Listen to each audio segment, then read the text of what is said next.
Good morning बच्चों। आज हम मेथिल अल्कोहल के निर्माण की औद्योगिक विधियों के बारे में पढ़ेंगे।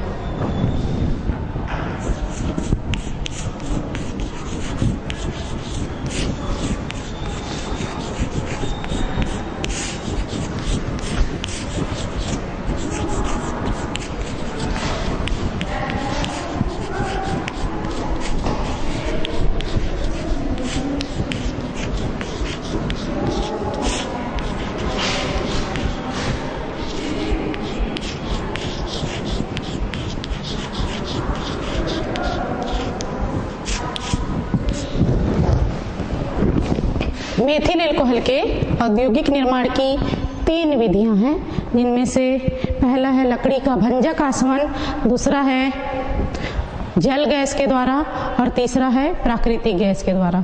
तो सबसे पहले हम देखते हैं लकड़ी के भंजक आसवन से मेथिल अल्कोहल प्राप्त करना।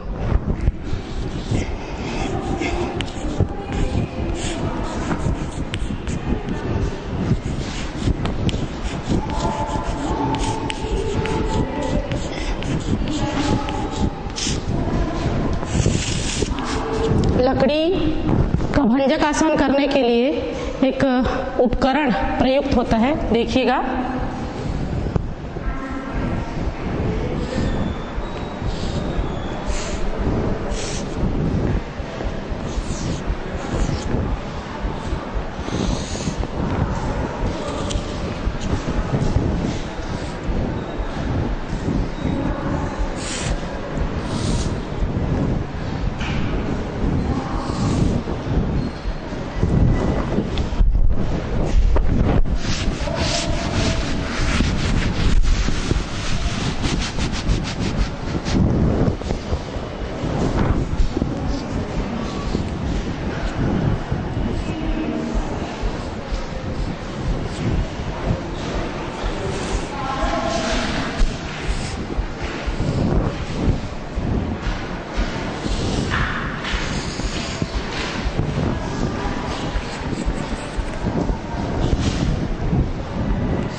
एक उपकरण है, इसमें लकड़ी का भंजक आसवन किया जाता है।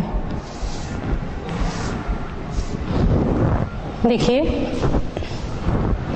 एक उपकरण, इसमें इसे संघनित्र कहा जाता है और ये लकड़ी से भरी गाड़ी है। यह है लकड़ी से भरी गाड़ी।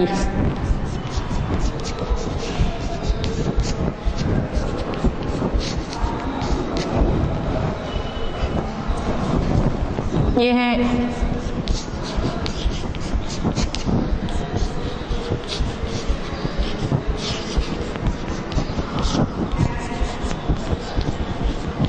यहाँ पायरोलिग्नियस अम्ल प्राप्त होगा और यहाँ तारकोल। तो देखिए लकड़ी का जब हम भंजक आसवन करेंगे तो सबसे पहले वायु की अनुपस्थिति में 350 डिग्री सेल्सियस तक लकड़ी के टुकड़ों को हम इस उपकरण पर, इस रिटार्ट पर गर्म करेंगे और गर्म करने पर जो वाष्प बनेगा, गैसें बनेंगी, इस तरह से यहाँ जाएंगी संघनित्र में और संघनित्र से होते हुए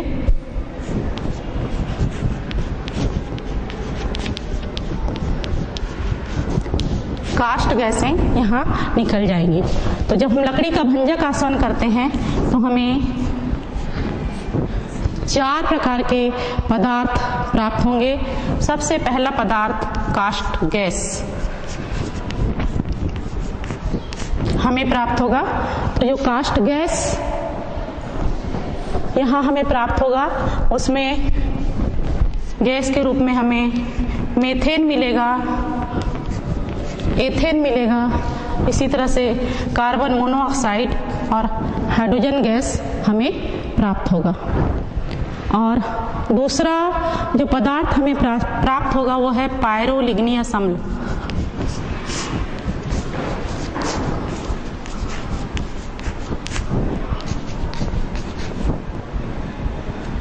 पायरोलिग्नियस अम्ल, तो जो पायरोलिग्नियस अम्ल है,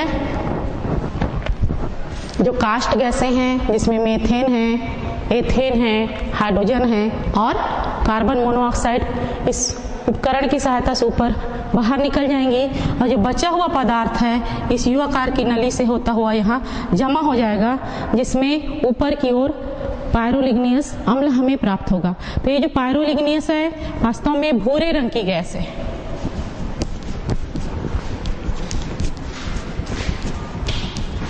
इस भूरे रंग की गैस में हमें 3 पदार्थ प्राप्त होंगे। सबसे पहले हमें मिलेगा एसिटिक अम्ल जो 8 से 10% हमें प्राप्त होगा और इसके अलावा हमें मेथिल एल्कोहल प्राप्त होगा 3 से 5% और हमें एसीटोन प्राप्त होगा 0.5 से 1%। तो हम ये देखते हैं कि जब हम लकड़ी का भंजक आसवन करें 350 डिग्री सेल्सियस तक इस रिटार्ट में लकड़ी के टुकड़ों को हमने वायु की अनुपस्थिति में गर्म किया तो जो गैसें हैं संघनित्र में चली गई और कास्ट गैसें बाहर निकल गई। पायरोलिग्नियस अम्ल हमको यहाँ मिला और जो पायरोलिग्नियस अम्ल हमें प्राप्त हुआ उसमें 3 पदार्थ हमें मिले। एसिटिक एसिड 8 से 10%, मेथिल एल्कोहल 3 से 5% और एसीटोन 0.5 से 1% हमें प्राप्त हुआ। इसके पश्चात जो तीसरा पदार्थ हमको प्राप्त होता है वो है कास्ट टार। कास्ट टार हमें प्राप्त होता है जो यहाँ हमें तारकोल के रूप में मिलता है। कास्ट टार, तो ये जो कास्ट टार है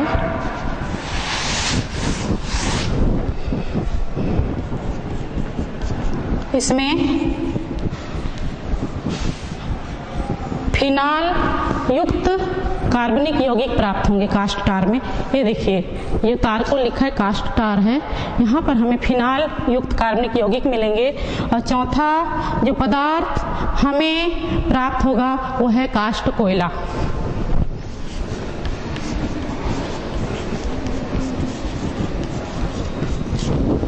इस कास्ट कोयला इस उपकरण में जो लकड़ी के टुकड़े थे जलने के बाद जो शेष बचा हुआ भाग रहेगा कोयले के रूप में मिलेगा और इसका उपयोग हम ईंधन के रूप में करेंगे। और जो गैस कास्ट गैस निकली है ये भी ईंधन के रूप में प्रयोग होगा। और हमें जो पायरोलिग्नियस अम्ल प्राप्त हुआ है उससे अब हम कैसे मेथिल एल्कोहल प्राप्त करेंगे वो देखेंगे।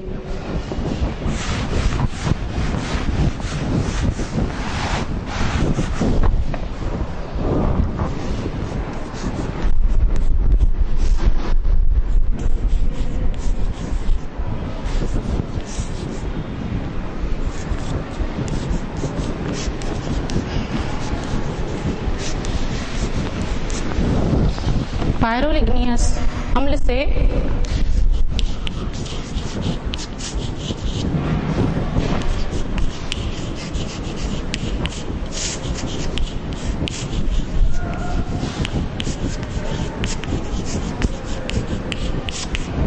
पायरोलिग्नियस अम्ल से मेथिल एल्कोहल प्राप्त करना। तो हमने ये देखा था कि मेथिल एल्कोहल में हमें एसिटिक अम्ल, मेथिल एल्कोहल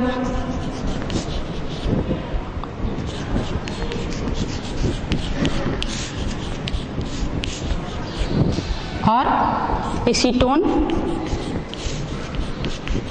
प्राप्त हुआ था, जिसमें से इस पायरोलिग्नियस अम्ल में हम कैल्शियम हाइड्रोक्साइड मिला देते हैं और ये जो कैल्शियम हाइड्रोक्साइड है ये एसिटिक अम्ल से अभिक्रिया करके कैल्शियम एसीटेट बनाएगा और उपकरण में ही रह जाएगा और मेथिल एल्कोहल हमें 65% प्राप्त होगा और जो एसीटोन है ये हमें 56% प्राप्त होगा। फिर से देखिएगा, ये जो पायरोलिग्नियस अम्ल है, यहाँ से हमने पायरोलिग्नियस अम्ल को लिया और उसमें हमने कैल्शियम हाइड्रोक्साइड मिलाया तो हमें एसिटिक एसिड उससे क्रिया करके कैल्शियम एसीटेट बनाया जो उस उपकरण में ही रह जाता है और मेथिल एल्कोहल और एसीटोन का मिश्रण हमें प्राप्त होता है जिसमें मेथिल एल्कोहल 65% और एसीटोन 56% मिलता है। और ये जो 65% मेथिल एल्कोहल हमें प्राप्त हुआ है ये 95% शुद्ध होता है। तो देखिए 95% मेथिल एल्कोहल को हम 100% मेथिल एल्कोहल शुद्ध प्राप्त करने के लिए हमें कुछ प्रोसेस करने होंगे, उसे देखते हैं।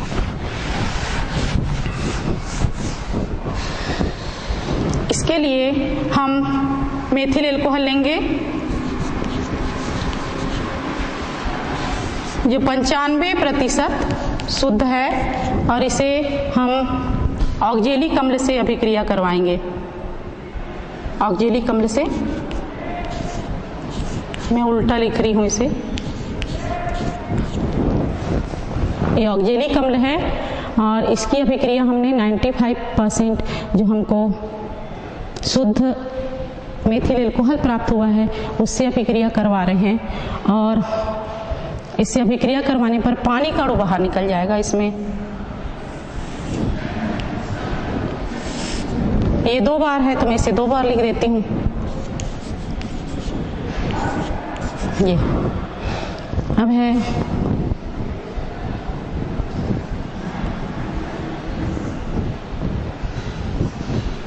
पानी के 2 अणु इसमें बाहर निकलेंगे और हमें एक प्रोडक्ट प्राप्त होगा और देखते हैं इसे।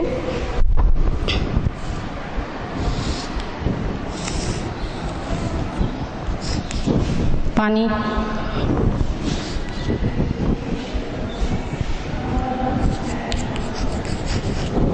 हमें जो प्रोडक्ट प्राप्त होगा वो है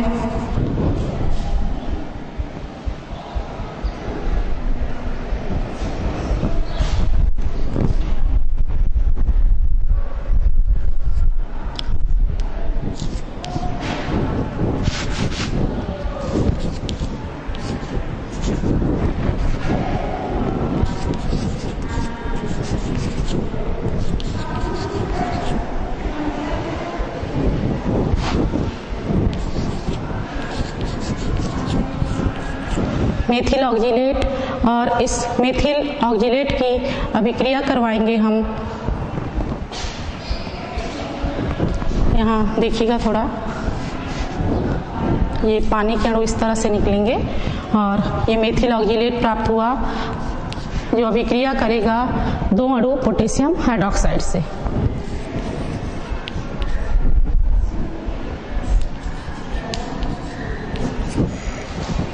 और हमें प्राप्त होगा मेथिल एल्कोहल। तो फिर से देखिएगा, जो 95% शुद्ध मेथिल एल्कोहल था, इसे 100% शुद्ध प्राप्त करने के लिए हम ऑक्जेलिक अम्ल ले रहे हैं।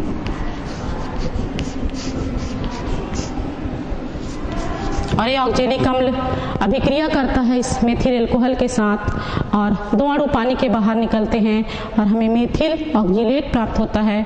और ये जो मेथिल ऑक्जिलेट है, जब पोटेशियम हाइड्रोक्साइड से क्रिया करता है, पोटेशियम हाइड्रोक्साइड से क्रिया करता है तो हमें पोटेशियम ऑक्जिलेट मिलता है, साथ में 100% शुद्ध मेथिल एल्कोहल प्राप्त होता है। इस तरह से हमने देखा कि लकड़ी का भंजक आसवन करने पर हमें मेथिल एल्कोहल कैसे प्राप्त होता है, पायरोलिग्नियस अम्ल से। और इसमें जो बाकी पदार्थ हैं वो इस उपकरण में रह जाते हैं कोयला के रूप में, जिसे ईंधन के रूप में प्रयुक्त किया जाता है। अब दूसरी विधि देखते हैं।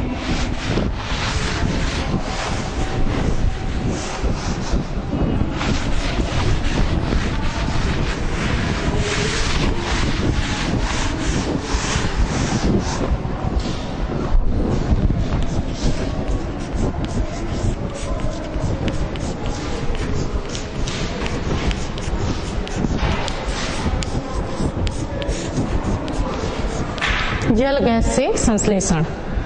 तो सबसे पहले हम जल गैस बनाएंगे। रक्त तप्त कार्बन पर जब हम पानी के वाष्प को प्रवाहित करते हैं तो हमें जल गैस प्राप्त होता है। तो जब हम जल गैस से जब अभिक्रिया जल गैस जब हम बनाएंगे तो उस जल गैस से भी हमें मेथिल एल्कोहल प्राप्त होगा। देखिएगा, सबसे पहले पानी के वाष्प को हम कार्बन के साथ अभिक्रिया करवा रहे हैं और हमें जो गैस प्राप्त हो रहा है, कार्बन मोनोऑक्साइड और हाइड्रोजन गैस का मिश्रण, इसे जल गैस या वाटर गैस कहा जाता है। अब ये जल गैस या वाटर गैस है, इसकी अभिक्रिया हम फिर से हाइड्रोजन से करवाएंगे। इसकी अभिक्रिया करवाते हैं हाइड्रोजन से और अनुपात रहता है 2:1। तो इस तरह से जब हम 2:1 हाइड्रोजन की अभिक्रिया इस वाटर गैस या जल गैस से करवाते हैं तो हम देखते हैं कि हमको मेथिल एल्कोहल प्राप्त होता है।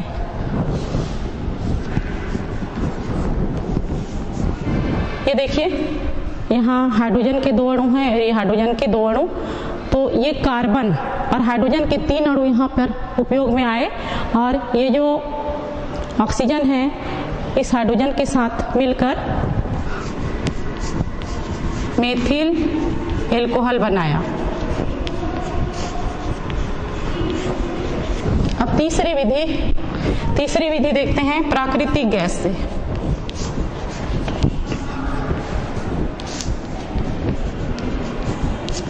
प्रकृति में मीथेन गैस पाया जाता है और उस मीथेन गैस की अभिक्रिया ऑक्सीजन से होती है। 9:1 ऑक्सीजन के साथ इसकी क्रिया होती है। मीथेन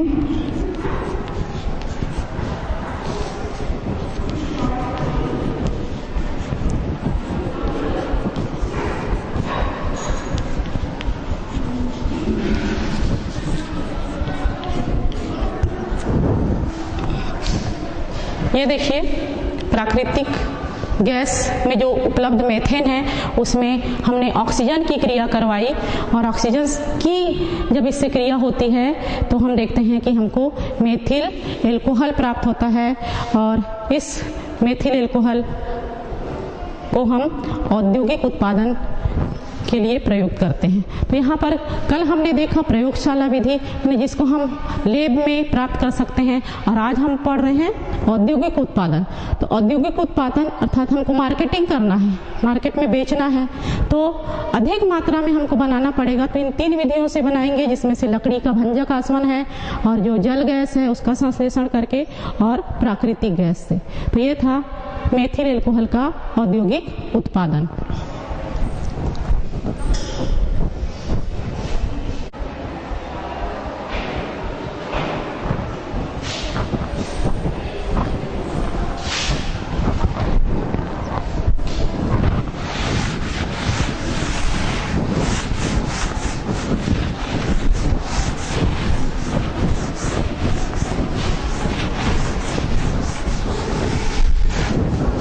अब हम देखेंगे मेथिल एल्कोहल के भौतिक गुण।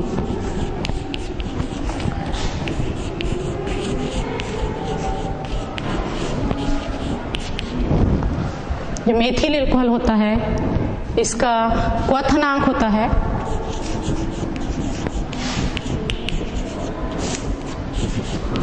64.7 डिग्री सेल्सियस और ये जल में विलेय होता है और रंगहीन होता है, स्वाद में तीखा होता है और ये द्रव रूप में पाया जाता है। और ये जो मेथिल एल्कोहल होता है बहुत ही उन्मादक होता है, नशीला होता है, विषैला भी होता है और यदि इसको हम पानी में घोलें तो विलेय होता है, पर पानी में घोलने पर इसका आयतन कम हो जाता है। इसे यदि कोई पी लिया तो व्यक्ति अंधा या पागल हो सकता है और अधिक मात्रा में पीने पर व्यक्ति की मृत्यु भी हो सकती है। तो ये है इसके भौतिक गुण। रासायनिक गुण में वो सारी अभिक्रियाएं जो हमने मोनोहाइड्रिक एल्कोहल में देखी, रासायनिक अभिक्रिया मोनोहाइड्रिक एल्कोहल की, वो सारी अभिक्रियाएं मेथिल एल्कोहल भी देता है, केवल हैलोफॉर्म अभिक्रिया ये नहीं देता।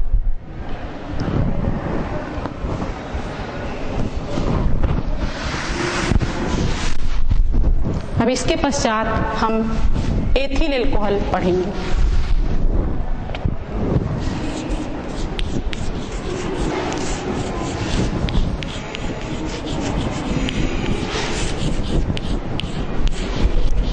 एथिल एल्कोहल इसका सूत्र है C2H5OH और इसे एथेनॉल कहा जाता है। IUPAC नाम इसका एथेनॉल है। तो देखिए एथिल एल्कोहल जिसका IUPAC नाम है एथेनॉल, प्राचीन काल से एथिल एल्कोहल का प्रयोग पेय पदार्थ के रूप में, मदिरा के रूप में किया जाता रहा है। प्राचीन काल में सोमरस आपने सुना होगा, इसी एथिल एल्कोहल का नाम है। और आज भी जो एल्कोहल है इसका उपयोग पेय पदार्थ के रूप में, मदिरा पान के रूप में किया जाता है, जिसका मुख्य अव्यय यही एथिल एल्कोहल होता है। और ये जो एथिल एल्कोहल है प्रायः प्राकृतिक फलों में, महुए का जो फूल है उसमें, सुगंधित तेलों में और प्राकृतिक वनस्पतियों में पाया जाता है। इससे पहले कि हम एथिल एल्कोहल के बारे में पढ़ें, इसका क्या उपयोग है ये हम देखते हैं। तो एथिल एल्कोहल का सबसे पहला उपयोग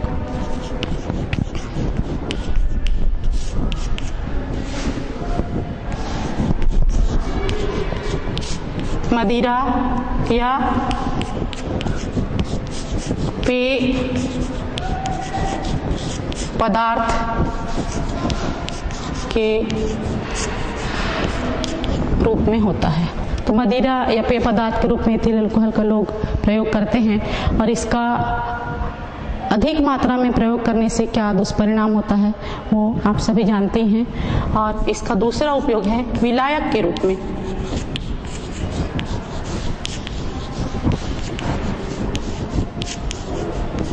ऐसे पदार्थ जो जल में नहीं घुलते उनको घोलने के लिए इसका उपयोग किया जाता है, जैसे कि रबर है, सेलुलोस है, पेंट है, वार्निश है, इनको घोलने में। और पिछले पीरियड में मैंने बताया था कि हमारे ग्रामीण भी जानते हैं कि एल्कोहल में बहुत से ऐसे पदार्थ घुलते हैं जो पानी में नहीं घुलते, जैसे कि मैंने कबूतर के खून का बताया था, उसको घोलने के लिए हमारे ग्रामीण भी जब लकवे का इलाज करते हैं तो इसका उपयोग करते हैं।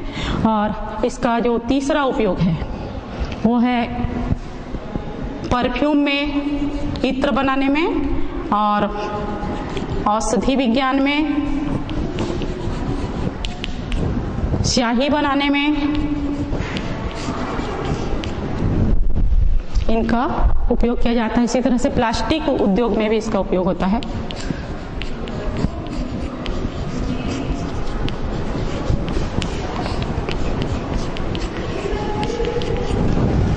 सबसे ज़्यादा उपयोग औषधि विज्ञान में होता है। ऐसे बहुत से पदार्थ हैं, ऐसे बहुत से केमिकल्स हैं, ऐसे बहुत से रसायन हैं जो पानी में नहीं घुलते हैं और उनका उपयोग एल्कोहल उन औषधियों को घोलने के लिए उपयोग में लाया जाता है। इसलिए जितने भी एलोपैथी दवाइयाँ हैं, अधिकांश एलोपैथी दवाइयाँ हैं जिनको व्यक्ति खाता है तो थोड़ी देर के लिए उसको नींद आती है, नशा सा लगता है, इसलिए उसमें एल्कोहल पाया जाता है। और इसका चौथा उपयोग है पारदर्शी साबुन बनाने में। साबुन उद्योग में भी इसका उपयोग होता है।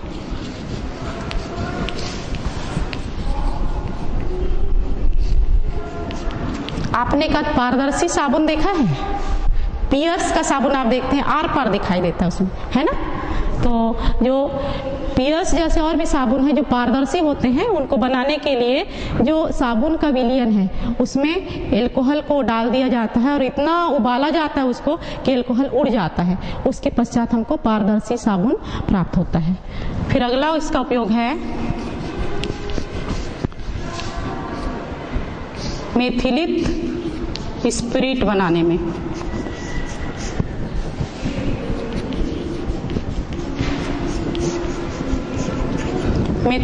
मेथिलित या मेथिलेटेड स्पिरिट बनाने में इसका उपयोग होता है। अगला उपयोग है पावर एल्कोहल बनाने में।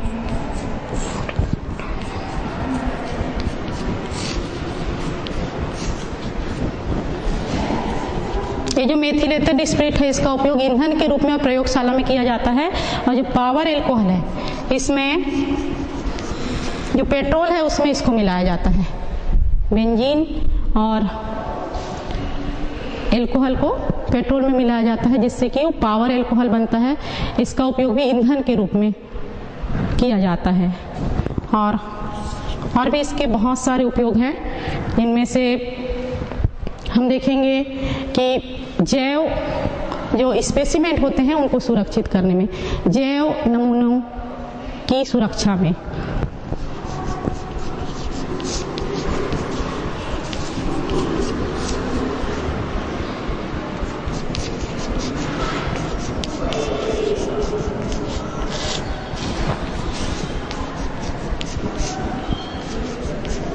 आप लोग बायो का जो लेब गए होंगे तो बहुत से ऐसे जीव जंतुओं को किसी बोतल में आपने देखा होगा, पानी जैसा तो द्रव रहता है, तो ये जैव नमूनों को सुरक्षित करने में भी इसका उपयोग किया जाता है।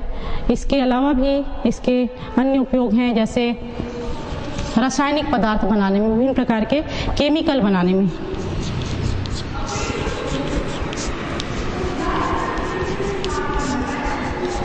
जैसे एस्टेल्डिहाइड है, एसिटिक अम्ल है, एथिल क्लोराइड है और भी एसीटोन है, इन सबको बनाने में इसका उपयोग किया जाता है। तो ये हमने विभिन्न उपयोग देखे इसके। और एक उपयोग मैं और बताना चाहूँगी बच्चों, जैसे हमारा ये छत्तीसगढ़ है और हमारे छत्तीसगढ़ में महुए का उत्पादन बहुत ज़्यादा होता है और जिसका एक ही उपयोग होता है मदिरा पान के रूप में, और उसकी विकृति हमारे समाज में दिखाई देती है। ब्राज़ील में भी महुए का उत्पादन होता है और वहाँ के जो लोग हैं वो बायो पेट्रोल बनाते हैं, जिसको आप यहाँ की लोकल भाषा में फुल्ली मंद बोलते हैं, जिसको कि सांद्र एथिल एल्कोहल कहेंगे। उस एल्कोहल को हम बायो पेट्रोल के रूप में उपयोग कर सकते हैं वाहनों के चालन में, और मात्र 20 रुपये की कीमत में हमको 1 लीटर बायो पेट्रोल प्राप्त हो सकता है। ब्राज़ील में कार और अन्य गाड़ियां बायो पेट्रोल के द्वारा चलती हैं। ऐसा ही प्रयास हमें भी हमारे छत्तीसगढ़ में करना चाहिए और मैं ऐसा उम्मीद करती हूं कि जब आप बड़े होकर वैज्ञानिक बनेंगे तो इस दिशा में ज़रूर कोई पहल करेंगे, क्योंकि जो पेट्रोल की समस्या है दिनों दिन बढ़ती जा रही है। अब इसके पश्चात हम देखेंगे एथिल एल्कोहल बनाने की विभिन्न विधियाँ। तो इसमें जो प्रयोगशाला विधि है और जो सामान्य विधियां हैं वो सारी विधियां हैं जिन्हें आप मोनोहाइड्रिक एल्कोहल बनाने की विधियों में पढ़ चुके हैं। मैं जिस विधि की बात कर रही हूँ वो है औद्योगिक निर्माण की विधि, वो हम देखेंगे।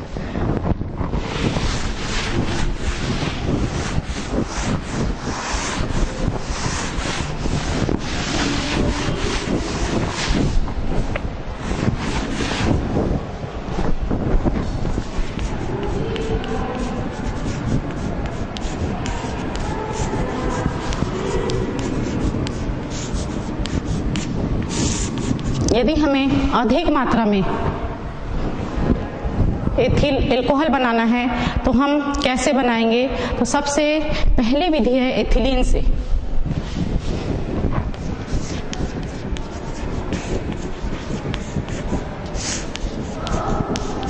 एथिलीन का सूत्र बताएंगे आप?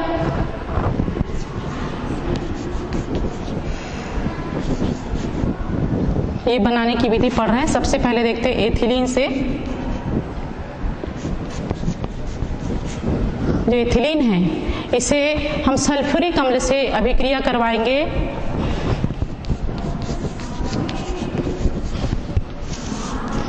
सत्तर से 80 डिग्री सेल्सियस पर, और इसमें हम जो दाब रखेंगे 15 से 30 एटमॉस्फेयर। ये दाब है और ये ताप है। तो हम ये देखते हैं एथिलीन अभिक्रिया करेगा सल्फ्यूरिक अम्ल से, और इसका जो एक हाइड्रोजन है यहाँ शिफ्ट हो जाएगा और ये जो बॉन्ड है टूट जाएगा। ये योगात्मक अभिक्रिया हो जाएगी। इसमें ये जो CH2 था वो 3 हो जाएगा, एक हाइड्रोजन यहाँ आ जाएगा और ये बॉन्ड टूटेगा CH3 CH2HSO4। इसे फिर से देखिए, एथिलीन है ये, और ये क्या है? सल्फ्यूरिक अम्ल है। तो इसे हम ऐसा भी लिख सकते हैं, और ये हाइड्रोजन कहाँ चला जाएगा? यहाँ चला जाएगा। ये डबल बॉन्ड टूटेगा और एक हाइड्रोजन इसमें जुड़ेगा, तो ये कितना हो जाएगा? 2 है तो 3 हो जाएगा, और ये हो जाएगा CH3CH2HSO4। इसका नाम क्या हुआ? एथिल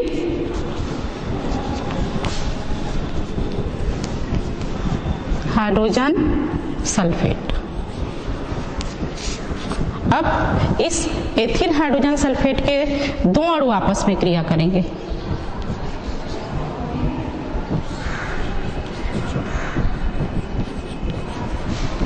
इसको उल्टा लिख रही हूं।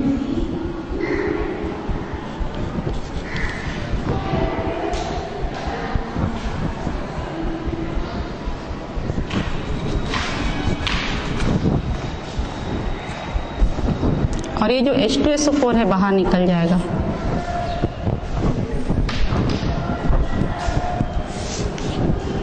ये बाहर निकला H2SO4।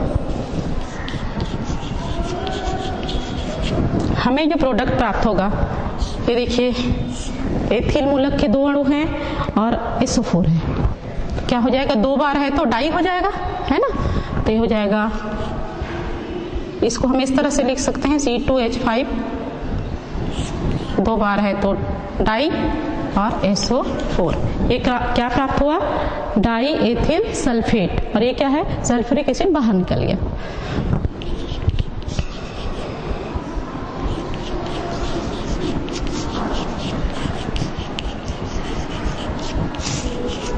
इस अभिक्रिया को फिर से देखिए, ये नीचे वाली अभिक्रिया को। ये देखिए एथिल हाइड्रोजन सल्फेट है और ये भी एथिल हाइड्रोजन सल्फेट है। इसको मैंने उल्टा लिख दिया है, तो ये सल्फ्यूरिक एसिड बाहर निकला और डाई एथिल सल्फेट हमको प्राप्त हुआ। अभी जो डाई एथिल सल्फेट है, इसकी अभिक्रिया हम पानी के अणु से करवाते हैं। पानी के 2 अणुओं से इसकी अभिक्रिया करवाएंगे।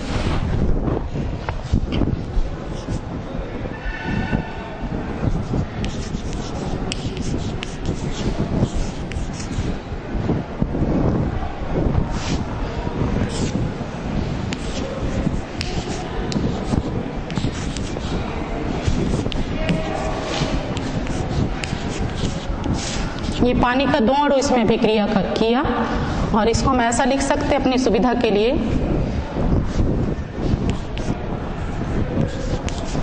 ये 2 अणु हैं, इसमें से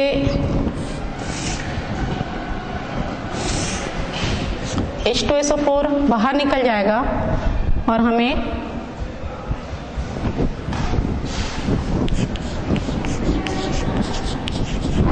H2SO4 बाहर निकल गया इसमें, और हमें 2 अणु एथिल अल्कोहल के प्राप्त होंगे।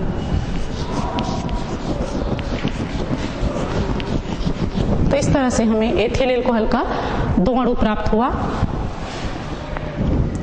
और हम सीधे ये जो एथिल हाइड्रोजन सल्फेट है इसकी अभिक्रिया पानी से करवाएंगे, तब भी हमें एथिल एल्कोहल प्राप्त होगा। कैसे देखिएगा,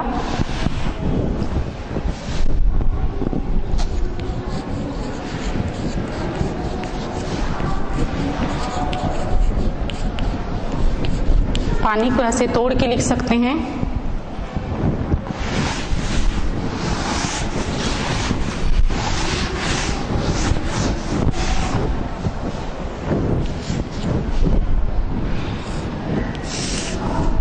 ये देखिए H2SO4 बाहर निकल गया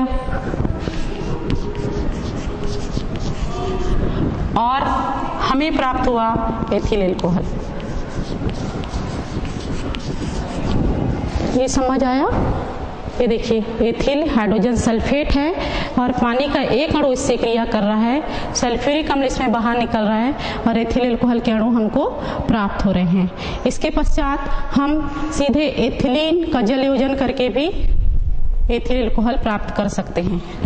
तो औद्योगिक निर्माण की दूसरी विधि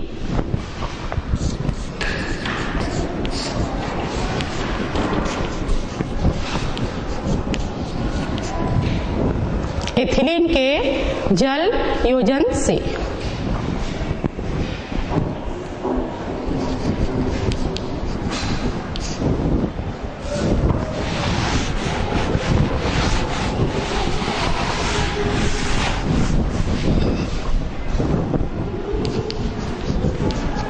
एथिलीन का सूत्र अभी आपने देखा थोड़ी देर पहले।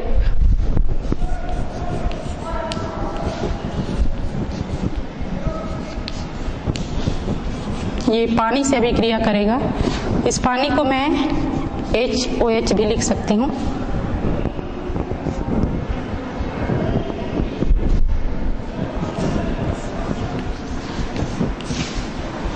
ये है एथिलीन और ये पानी का अणु है। इसमें देखिए एक हाइड्रोजन यहाँ शिफ्ट हो जाएगा, समायोजित हो जाएगा एक हाइड्रोजन, और ये जो CH2 था एक हाइड्रोजन इसमें आ जाएगा तो क्या हो जाएगा, CH3 हो जाएगा। ये CH3 हुआ, ये हो गया CH2 और ये OH, ये एथिल एल्कोहल बना। फिर से देखिए एथिलीन है, ये पानी से अभिक्रिया किया, एक हाइड्रोजन यहाँ शिफ्ट होगा तो ये CH3 CH2 हो जाएगा और ये OH यहाँ जुड़ जाएगा। ये है एथिल एल्कोहल। इसी तरह से हम एसिटिलीन से भी प्राप्त कर सकते हैं क्या, ये जो एथिल एल्कोहल।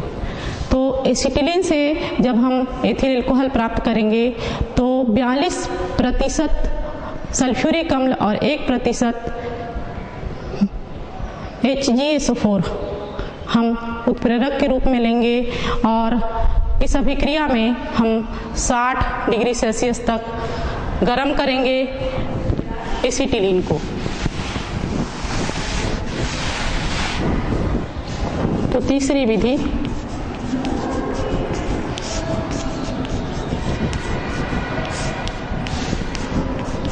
एसिटिलीन का सूत्र आप जानते हैं, यह एसिटिलीन, और इस एसिटिलीन की अभिक्रिया करवाएंगे हम पानी से।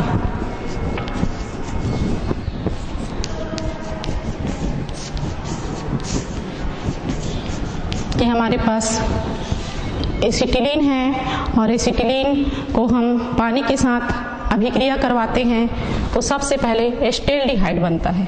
देखिएगा ये दो हाइड्रोजन के अणु यहाँ शिफ्ट हो जाएंगे और ये बन जाएगा, ये CH है और इसमें दोनों हाइड्रोजन जोड़ेंगे तो कितना हो जाएगा, CH3 हो जाएगा और ये CHO, एस्टेल्डिहाइड बना। और हमें जो एस्टेल्डिहाइड प्राप्त हुआ है इसमें हम फिर से किसकी अभिक्रिया करवाएंगे, हाइड्रोजन की अभिक्रिया करवाएंगे। ये हाइड्रोजन की फिर से दो हाइड्रोजन इसमें लेंगे, हाइड्रोजन की हमने अभिक्रिया करवाई और 140 डिग्री सेल्सियस टेम्परेचर रखा। तो हम ये देखते हैं कि हमें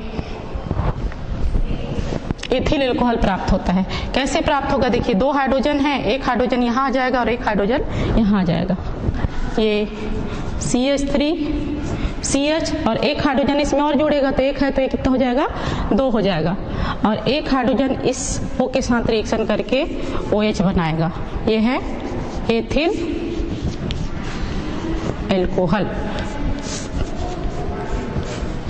हमने इस अभिक्रिया में उत्प्रेरक के रूप में लिया 42% सल्फ्यूरिक एसिड और 1% HgSO4 और हमने गर्म किया 60 डिग्री सेल्सियस पर। ये बना एसेटल्डिहाइड।